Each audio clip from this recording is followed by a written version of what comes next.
इन ज्ञानों में मिथ्यात्व के समागम से और अनंतानुबंधी कषाय के योग से मिथ्यापना भी पाया जाता है, अर्थात ये तीनों ज्ञान मिथ्या ज्ञान भी होते हैं, ये बता रहे हैं। स्यादेतत्रयमज्ञानं मिथ्यानन्तानुबन्धिनाम् उदयनाश कटुवा कट्वालाभुगतं पयः। एतत्त्रयं मिथ्यानन्तानुबन्धिनाम् उदयेन आशु अज्ञानम स्यात्। ये तीनों ज्ञान मिथ्यात्व और अनंतानुबंधी के उदय से अज्ञान रूप हो जाते हैं, तत्काल हो जाते हैं। किसके समान? तो आचार्य उदाहरण दे रहे हैं, वह कट्वालाभुगतम पयः व कटु, कड़वी तुम्बी के अंदर डाले गए पानी के समान ये तत्काल कड़वे हो जाते।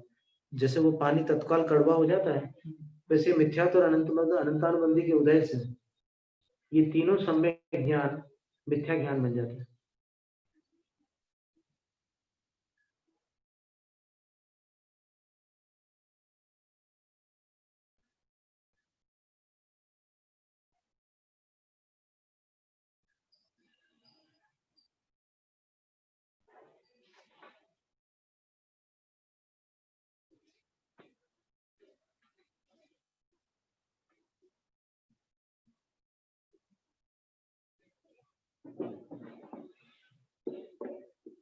मनोदेशावधेर्ज्ञेयं मध्यं चिन्तिताधिकं परैः पर्येति तद्यत्तत् मनः पर्ययबोधनम्।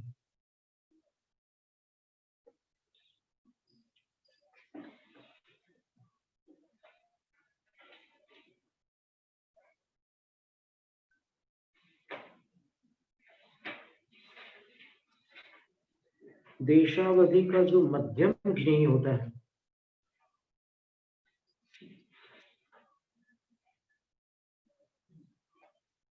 वह जब परे ही चिंतित, दूसरों के द्वारा चिंतित किया जाता है,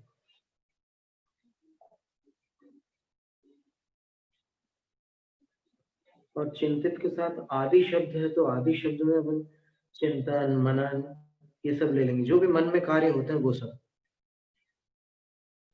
उसको मनः मन कहा जाता है।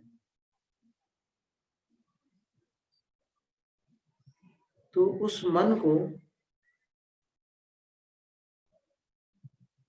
पर्येति जान लेता है। चूंकि वो उस मन को जान लेता है, इसलिए तन मनः पर्यय बोधनम, उसका नाम मनः पर्यय ज्ञान है। यानी अवधिक ज्ञान जिस पदार्थ को विषय करता है, उसका जो मध्यम ज्ञेय होता है वो मन के द्वारा चिंतन मनन के योग्य होता है। और किसी के मन, कोई मन से चिंतन मनन कर रहा हो उस पदार्थ का, तो जो मनः पर्यय ज्ञानी है वो उनके मन को सीधा जान सकते हैं, और किसी अन्य के मन को सीधा जानने वाला जो ज्ञान होता है वो मनः पर्यय ज्ञान। एक से बड़ा है। हाँ नहीं, अवधिक ज्ञान से सूक्ष्म है। और एक अनुमान ज्ञान भी होता है कि जैसे कोई अपने होंठ इस तरीके से हिला रहा है या उसकी आंखें आगे पीछे हो रही है, तो फिर सामने वाला कहता है कि अब मेरे को समझ में आ गया तुम्हारे मन में क्या है। तो वो मनः पर्यय ज्ञान नहीं है, वो अनुमान ज्ञान है। अनुमान ज्ञान तो वही था, होता ही है, बिल्कुल होता है।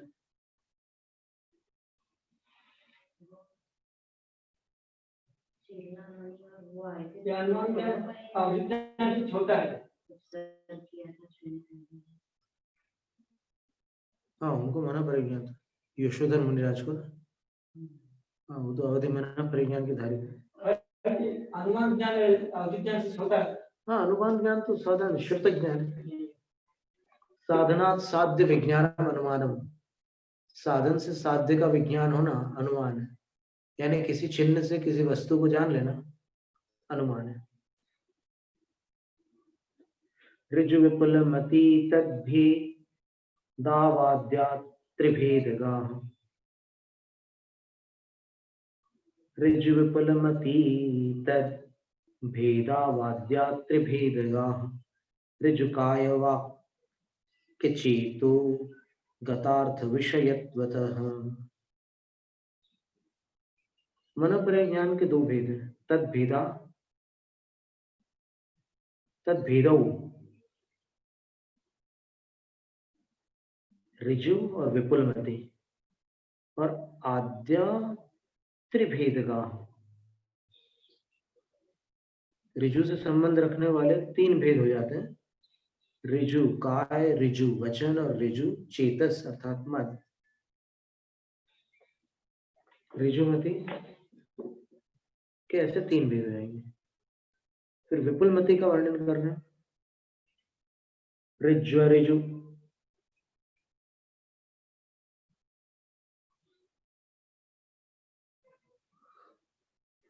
ऋज्वन ऋजु देहवाक्य स्वांत स्वार्थावबोधनात्। विपुलमति षड्भेदा संख्य कल्पमिता च सा। विपुलमति के 6 भेद हो जाएंगे, जैसे उसके 3 थे, वो 3 तो रहेंगे विपुलमति में, लेकिन अनऋजु जो ऋजु नहीं है, ऐसे शरीर वचन और मन संबंधी विषय को अवबोध को प्राप्त कराने से विपुलमति 6 प्रकार का हो जाता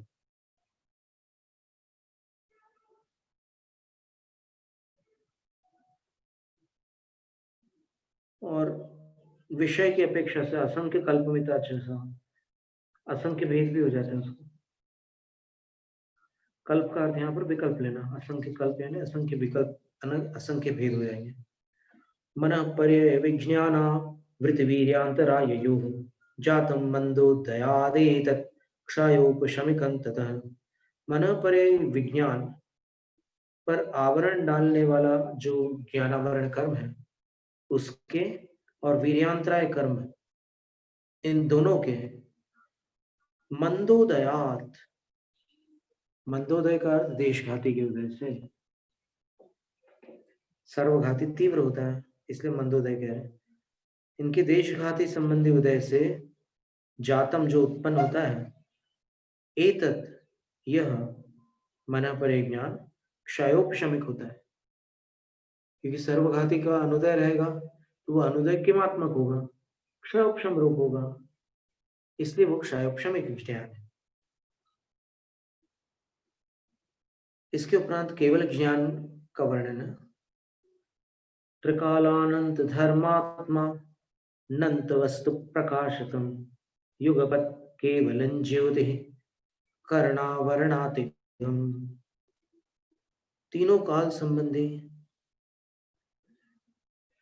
अनंत धर्मात्मक, अनंत वस्तुओं को प्रकाशित करने वाला, और वो भी युगपत् प्रकाशित करने वाली केवलं ज्योति, केवल ज्ञान रूपी ज्योति है।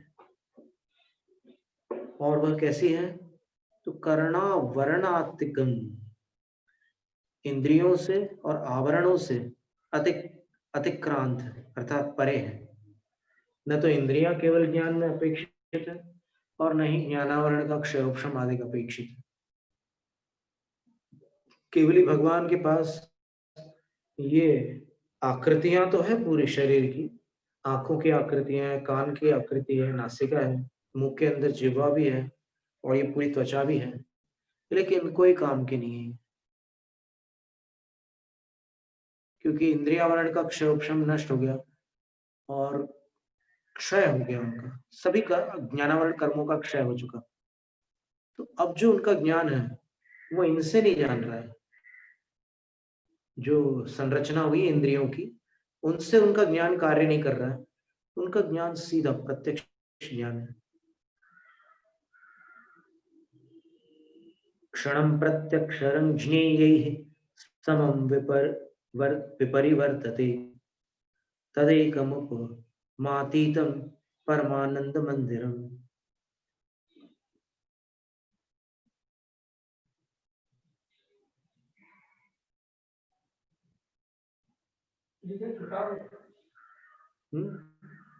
आपके लिए है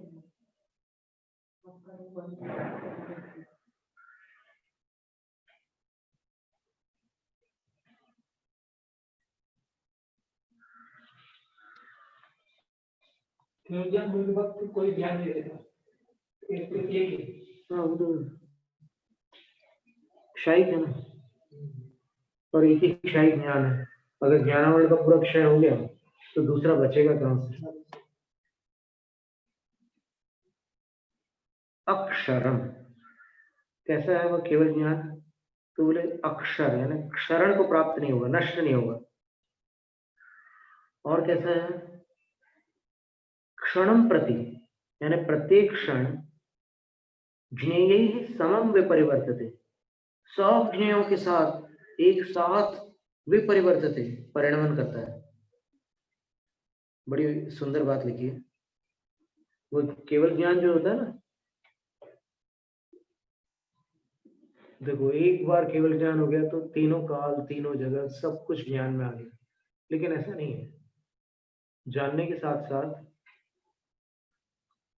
ज्ञेयों के परिवर्तन के साथ वो ज्ञान भी परिवर्तित होते हैं, क्योंकि ज्ञेय की जो वर्तमान पर्याय है वो ज्ञान में भी वो उस ज्ञेय की वर्तमान पर्याय के रूप में ही प्रतिभासित होगी। और वर्तमान पर्याय कोई भी स्थिर नहीं रहती, तो उसकी वर्तमान पर्याय केवल ज्ञान में आगामी क्षण जो ही ज्ञेय में वो पर्याय अतीत हो गई तो केवल ज्ञान में भी वो पर्याय उस ज्ञेय की अपेक्षा अतीत के रूप में प्रतिभासित होगी, और जो अनागत पर्याय है वो अनागत के रूप में प्रतिभासित होगी। फिर वो अनागत भी निकट आती है ना वर्तमान के, क्योंकि वर्तमान एक एक पर्याय छूटती जाती है तो आगामी पर्याय के निकट आ जाता है वर्तमान। फिर वो पर्याय जब आगामी पर्याय वर्तमान हो जाती है तो केवल ज्ञान में भी वो पर्याय वर्तमान रूप प्रतिभासित होती है। जैसे बलराम ने श्री अरिष्टनेमि तीर्थंकर भगवान से प्रश्न किया था कि द्वारिका का भविष्य क्या है, तो भगवान ने कहा कि 12 वर्ष में वो जल कर राख हो भस्म हो जाएगी, जल जाएगी, और तुम्हारे मामा द्वैपायन के निमित्त से जलेगी। तो द्वैपायन जो थे वो बलराम की माता श्री रोहिणी माता थी, उनके भाई थे, मामा थे। तो अभी उनने 12 वर्ष बोला है, लेकिन ये 12 वर्ष जो उनने बोला है वो वर्तमान में और फिर उस अग्नि 7 पर्याय में उतनी अवधि थी काल की, इसलिए उनने 12 वर्ष बोला। अगर उनसे 6 साल बाद पूछा जाता तो वो 6 वर्ष बाद बोलते। और महावीर स्वामी से पूछा जाता कि द्वारिका का क्या हुआ, तो वो बता देते कि 84,000 साल पहले जल गई।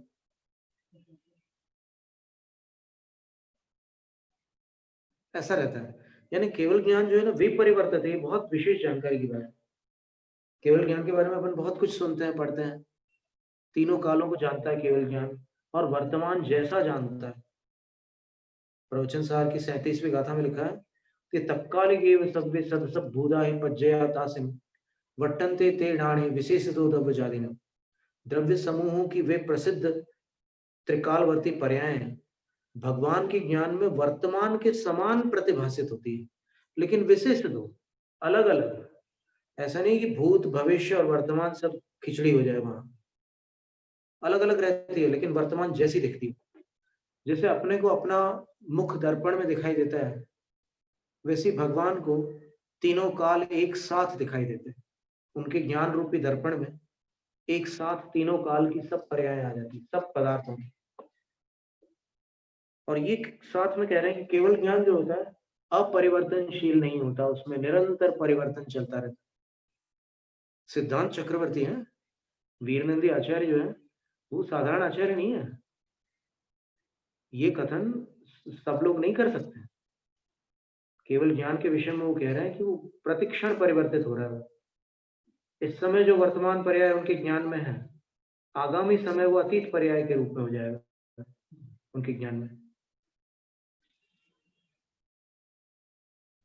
क्योंकि वो समयवर्ती जो पर्याय होती है ना, सूक्ष्म पर्याय, अर्थ पर्याय जिनको कहते हैं, वो केवल ज्ञान में ही आती, वो मन पर ज्ञान में भी नहीं आती।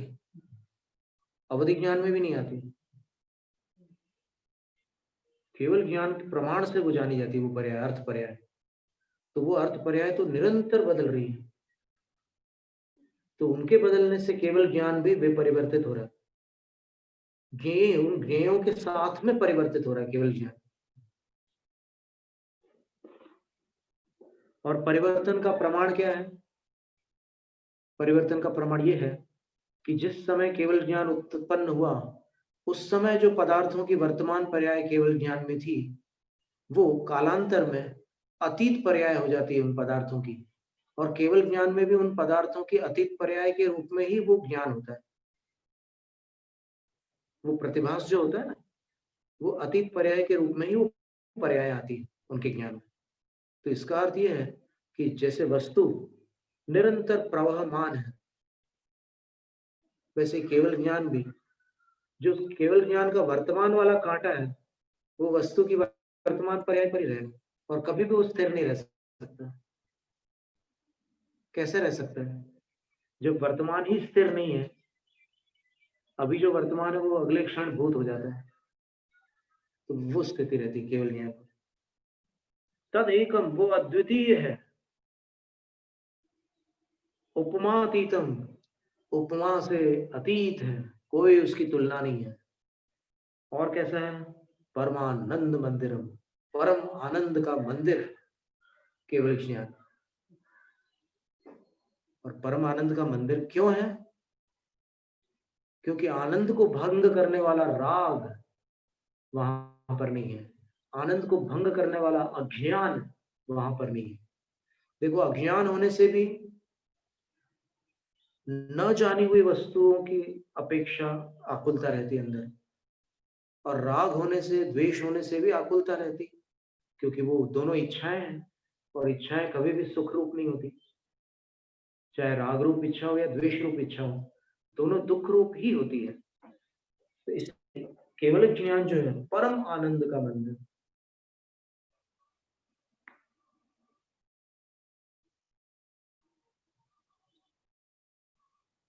जब भी केवल ज्ञान का वर्णन पढ़ते हैं तो आनंद आ जाता है।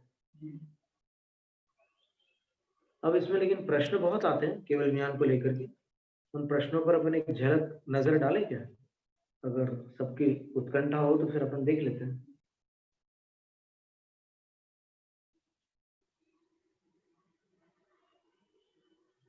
केवल ज्ञान का इतना वर्णन पढ़ने, सर्वद्रव्य पर्याय ईशु केवलस्य, तत्वार्थ सूत्र में लिखा है कि सब द्रव्य और सब पर्यायों में केवल ज्ञान का प्रवेश है। अर्थात ऐसा कुछ भी नहीं है जो केवल ज्ञान से बाहर।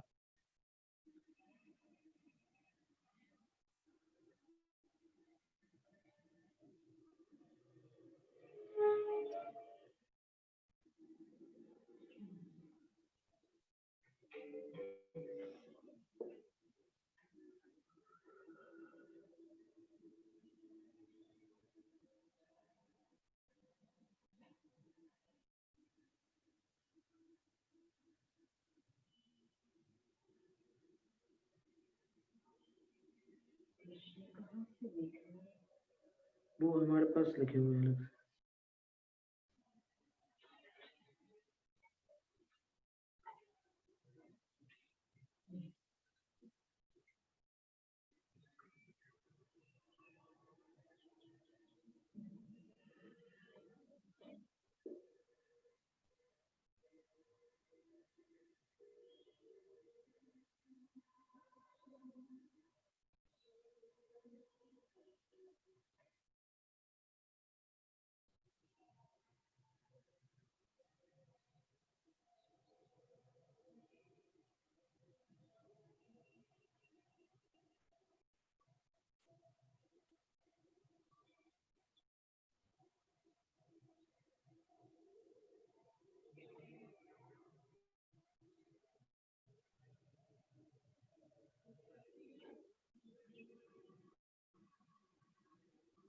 एक तो केवल ज्ञान होते ही साथ आत्मा परमात्मा हो जाती है, उसी क्षण, उसी समय कहना चाहिए।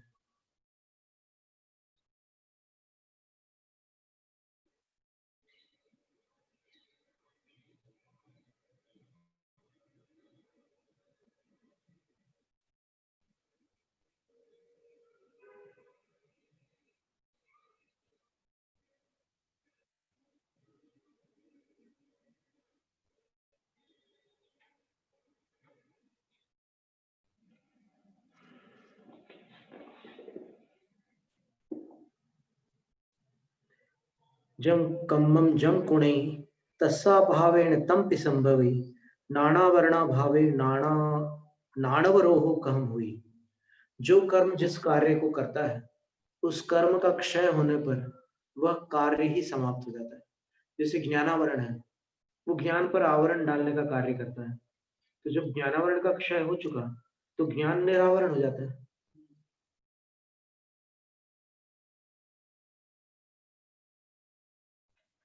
और ज्ञानावरण के क्षय से प्रकट होने वाला जो ज्ञान है वो दिव्य है, क्षयिक ज्ञान है, अतीन्द्रिय ज्ञान है, केवल ज्ञान है, प्रत्यक्ष ज्ञान है, अज्ञान और इच्छा से रहित है, सहज ज्ञान है और परम सुख रूप है।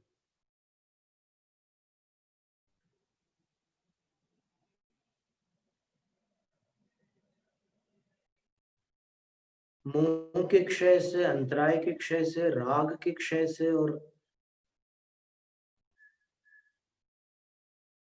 अन्य विकारों के क्षय से वह ज्ञान विघ्न बाधाओं से रहित है, अंत से रहित है और सर्वोत्कृष्ट ज्ञान है।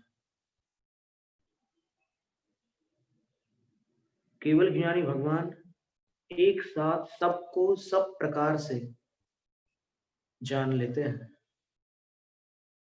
और अनायास जानते हैं, बिना किसी प्रयास के वो जान लेते हैं।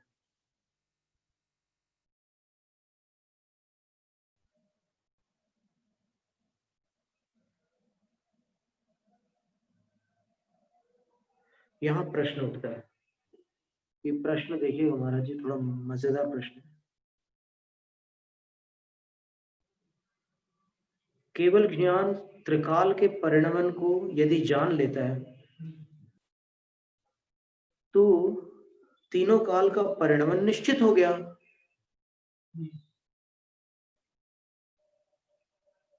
केवली ने जो जाना है उससे भिन्न तीनों लोक में कोई भी कुछ नहीं कर सकता। प्रश्न ये है कि केवली भगवान ने जो कुछ जान लिया उसको कोई बदल नहीं सकता। तो इससे नियतिवाद की सिद्धि नहीं होगी जैन शासन में? ये पहला प्रश्न है।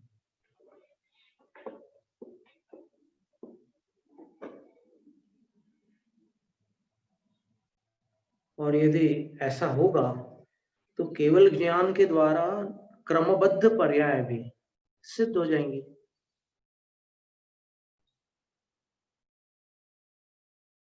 जिसका जिस विधान से जहां पर जब जो होना है वह वैसा ही होगा। तो फिर जब सब कुछ नियत हो गया तो करने के लिए क्या बचा? ये प्रश्न। फिर कारण कार्य विधान जो है वो भी सब व्यर्थ है, क्योंकि केवली ने जो जाना है वो होना ही है। फिर कारण क्या और कार्य क्या? तो उनने जाना है कि होगा तो होगा।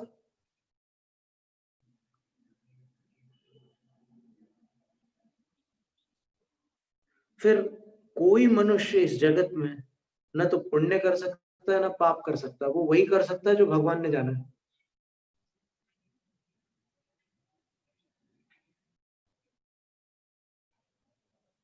और धर्म से क्या लाभ है जब सब कुछ सर्वथा नियत है? ये लंबी चौड़ी शंका है। अब इसके बाद इसका उत्तर देखें। और इस आधार पर कुछ लोग ऐसा कहते हैं कि जब मेरे कल्याण का योग्य समय आएगा तो मेरा कल्याण हो जाएगा।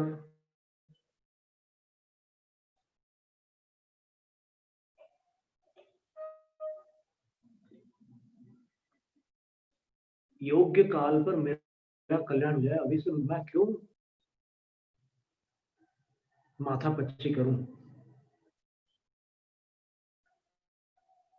तो इस तरह वो पुरुषार्थ से विमुख पुरुष काल के मुख में चला जाता है, योग्य काल की प्रतीक्षा में वो काल के मुख में समा जाता है, पर कल्याण नहीं होता उसका।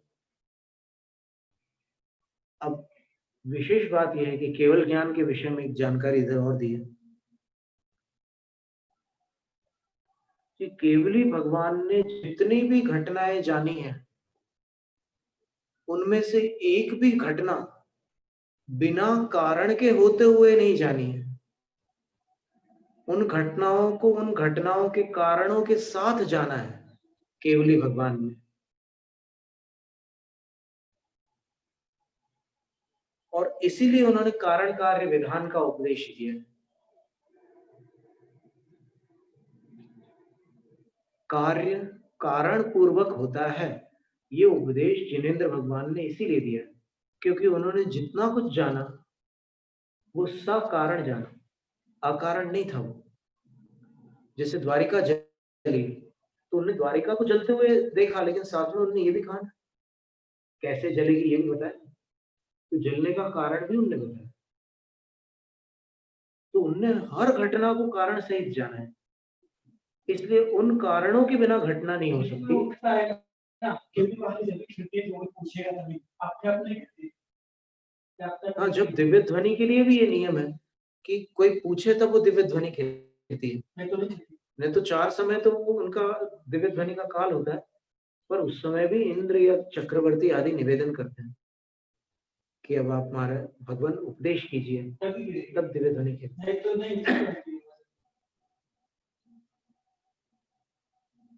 तो जिनेंद्र भगवान ने कारण कार्य विधान बताया। अब जब कारण कार्य जो है पुरुषार्थ है ना, तो केवली के भगवान के अंतरंग उनकी आत्मा का एक कार्य हो रहा है ना, आत्मा से ध्वनि खिल रही है, शरीर का आलंबन है, तो पुरुषार्थ नहीं है ऐसा कह ही नहीं सकते। कोई भी पर्याय प्रकट हो रही है तो उसमें एनर्जी तो है, पुरुषार्थ तो ही बिना उसके थोड़ी प्रकट हो रही है। एनर्जी शब्द हमने ऐसे ही बोल दिया, इंग्लिश का आजकल चलता है, मतलब वो पर्याय शक्ति के बिना पर्याय उत्पन्न नहीं होती है, ये उसका अभिप्राय था। और एक दूसरी बात, केवल ज्ञान घटनाओं का कारण नहीं है। पहली बात क्या थी, अपन ने केवल ज्ञान का वर्णन पढ़ा, शंका क्या उत्पन्न हुई कि जो भी भगवान ने जाना उसका कोई बदल नहीं सकता, तो सब कुछ निश्चित हो गया, तो हम क्यों अभी से माथा कूट करें, मोक्ष जाने की हम क्यों सोचे, जब हमारा मोक्ष केवली ने देखा होगा तो हम चले जाएंगे, क्या चिंता क्यों करें हम। ये एक बात थी। तो इसका समाधान ये था कि केवली भगवान ने केवल मोक्ष नहीं देखा है किसी का, उन्होंने तपस्या भी देखी है, और बिना तपस्या के किसी का मोक्ष नहीं देखा है, ये सबसे विशेष बात है। बिना तपस्या के किसी का मोक्ष नहीं देखा। धूल सिद्धि तिथैरो चौनान जुदो भी करे तवेरणम नाउन धुवम कुज्जा तवेरणम नान जुत्तो भी। अष्टपौड़ में लिखा है कि तीर्थंकरों की मुक्ति निश्चित है, और वो दीक्षा लेते हैं तो उनके पास 4 ज्ञान होते हैं, और वो भी चरम सीमा पर होते हैं। उनका अवधि ज्ञान भी सर्वाधिक ज्ञान, मना परे भी विपुलमति है, मति ज्ञान भी सर्वोत्कृष्ट है, और श्रुत ज्ञान भी द्वादशांग श्रुत रूप है, तो भी वो तपस्या करते हैं। इस बात को हे भव्य जीव समझो, और ज्ञान होते हुए भी तपस्या करो, उसके बिना सिद्धि नहीं मिलेगी। तो ये इससे सिद्ध होता है कि भगवान, केवली भगवान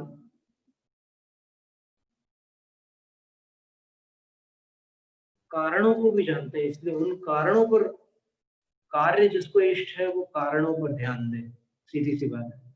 और दूसरी बात कि केवल ज्ञान उन घटनाओं का कर्ता नहीं है, उन घटनाओं का कारण नहीं है, केवल ज्ञान ज्ञायक मात्र है, ज्ञाता मात्र है। जैसे आप मुस्कुरा रहे हैं दर्पण के सामने खड़े होकर, तो आपकी मुस्कान का कारण दर्पण है क्या?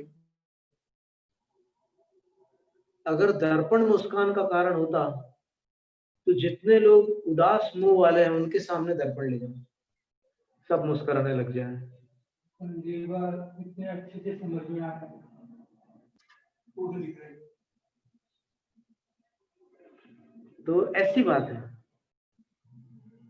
ज्ञान और ज्ञेय में कार्य कारण भाव नहीं है, सबसे खास बात यह है। और ज्ञान अकर्ता है, उसका उदाहरण देखिए अपन।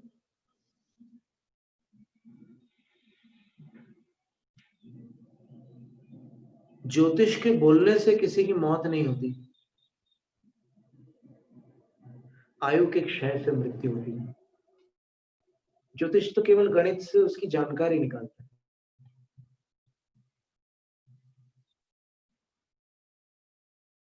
भगवान जो बताते हैं तो पता नहीं कुछ नहीं होगा, तो होना है वो बता दें। नहीं, वो जो भी होगा उसके योग्य पुरुषार्थ से ही होगा।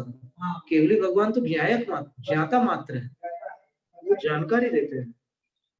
अब तुम्हारे 4 दिन बाद बच्ची हो रही है, तुमको क्या करना है? तुमको भगवान ने उपदेश दिया है, ऐसा करो, अच्छा काम करो, ध्यान करो, करोगे तो होगा, नहीं तो ये होगा। तुम दीक्षा लो या न लो, तुम्हारी मर्जी। ध्यान जाना हो जाओ, अंत में क्या है, तुम्हारा भविष्य में तुम्हारे हो जाएगा। अब हेतु दो प्रकार के होते हैं, किसी भी कार्य के दो हेतु होते हैं, अंतरंग हेतु और दूसरा बहिरंग हेतु। तो अंतरंग हेतु को उपादान कारण कहते हैं, बहिरंग हेतु को निमित्त कारण कहते हैं। बहिरंग हेतु पर द्रव्य होता है, अंतरंग हेतु स्वद्रव्य होता है।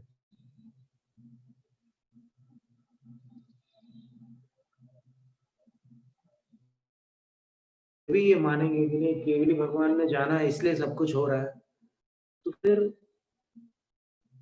सब कुछ नियत है। अगर ऐसा मानेंगे तो केवली भगवान ने जो उपदेश दिया है कि मरण के दो भेद होते हैं, सकाल और अकाल मरण, उसका क्या होगा? क्योंकि केवल ज्ञान की अपेक्षा से तो जब उनने जाना तभी मरण हो रहा है, तो सकाल और अकाल ये भेद कहां से आएंगे? ये भी तो केवली भगवान बता रहे हैं ना। आपको देखना है केवली भगवान ने कहा बताया सकाल और अकाल मरण, वो भी देख लेते हैं अपन।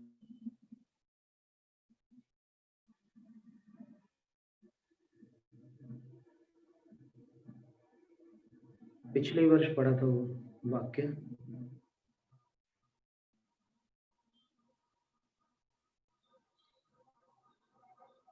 सर्वार्थ सिद्धि में जो दूसरे अध्याय का अंतिम सूत्र है, उसकी उत्थानिका में आचार्य पूज्यपाद स्वामी ने स्वयं लिखा, अयथाकाल और यथाकाल दो शब्दों का प्रयोग किया। और आचार्य अकलंक देव ने तो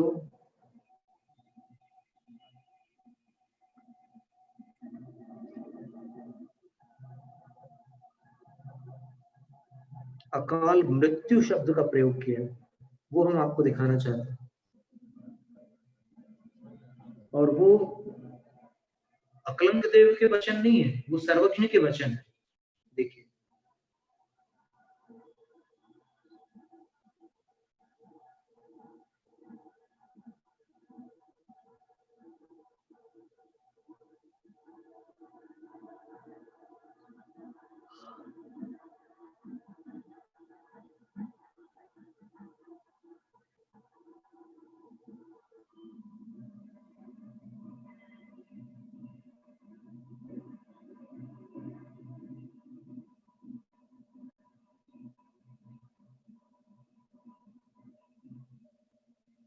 उत्थानिका तो उन्होंने जो की तो सर्वार्थ सिद्धि वाली ली है।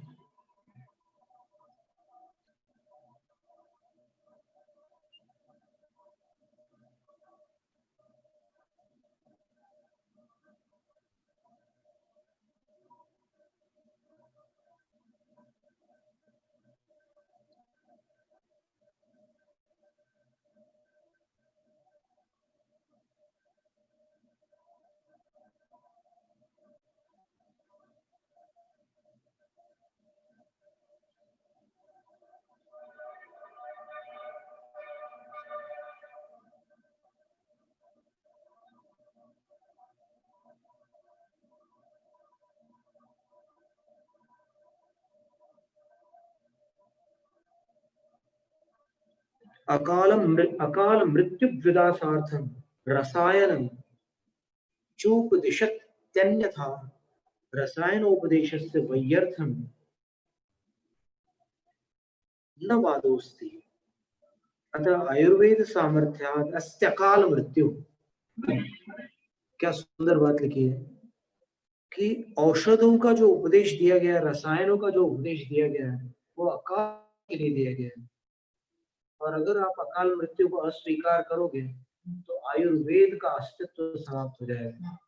ये आचार्य अकलंक देव के वचन है।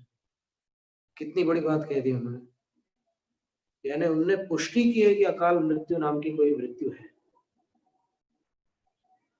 अकाल मृत्यु को टाला जा सकता है, बिल्कुल टाला जा सकता है। वो कह रहे हैं ना आयुर्वेद से, उन्होंने कह रहा ना कि आयुर्वेद से चलती है। तो इस तरह आज ये केवल ज्ञान का वर्णन अपन ने पढ़ा है। और इसके उपरांत प्रत्यक्ष और परोक्ष, 5 ज्ञानों में प्रत्यक्ष और परोक्ष का जो विभाग वो बताया। परद्रव्येन्द्रियाणैक प्रकाशादिवशीकृते मतिश्रुते परोक्षे सह प्रत्यक्षमवधित्रयम्। जो परद्रव्य है, इंद्रियां हैं और अनेक प्रकार के प्रकाश आदि पदार्थ हैं, उनके द्वारा वशीकृत जो मति और श्रुत ज्ञान है वे परोक्ष ज्ञान है। श्रुत ज्ञान के लिए आगम की आवश्यकता पड़ती है और मति ज्ञान के लिए इंद्रिय और मन की आवश्यकता पड़ती है, परोक्ष। और प्रत्यक्षम अवधित्रयम्, प्रत्यक्ष ज्ञान कौन सा है? अवधि को आदि लेकर के जो 3 ज्ञान है वो अवधि, मन, परे और केवल ज्ञान। ज्ञानेन क्षणोति व्याप्नोति त्यक्ष आत्मा स्वगोचरम् तमेवाक्षं प्रतिगतं प्रत्यक्षमिति वर्ण्यते। चूंकि आत्मा स्वगोचरम् ज्ञानेन अक्षणोति, अपने विषय को ज्ञान से जानता है, व्याप्नोति ज्ञान से व्याप्त करता है, इसलिए आत्मा अक्षर, आत्मा को अक्ष कहते हैं। अक्ष इंद्रिय को भी कहते हैं, लेकिन अभी यहाँ पर आत्मा को अक्ष कह रहे हैं। और तमेव अक्षम प्रतिगतम, जो सीधे उस अक्ष के प्रति चला जाता है, जो विषय, वो ज्ञान प्रत्यक्ष ज्ञान है, जिसके द्वारा विषय सीधा आत्मा में चले जाता है। इंद्रिय और मन वगैरह की कोई उसमें बीच में आवश्यकता नहीं पड़ती। इति वर्ण्यते, ऐसा वर्णन किया जाता है। केवलम वा श्रुतम तत्र शेषु वस्तु प्रकाशकम द्वादशांगांग बाह्यात्मा स्पष्टम स्पष्टम तु केवलम।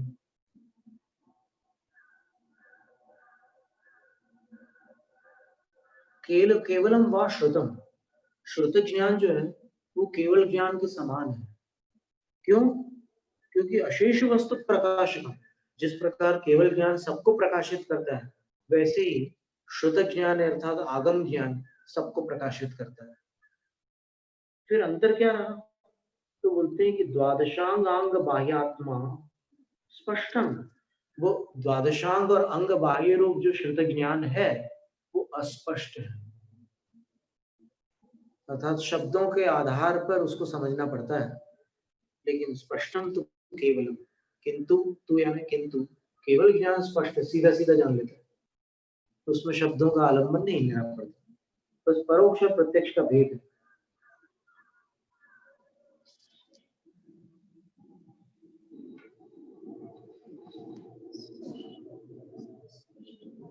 इस प्रकार ये ज्ञानों का वर्णन हुआ। इसके आगे ज्ञानाचार क्या है वो बताएंगे। जैनम जयतु शासन अतः प्राणी स्वाध्याय निष्ठा प्रक्रियायां पूर्वाचरण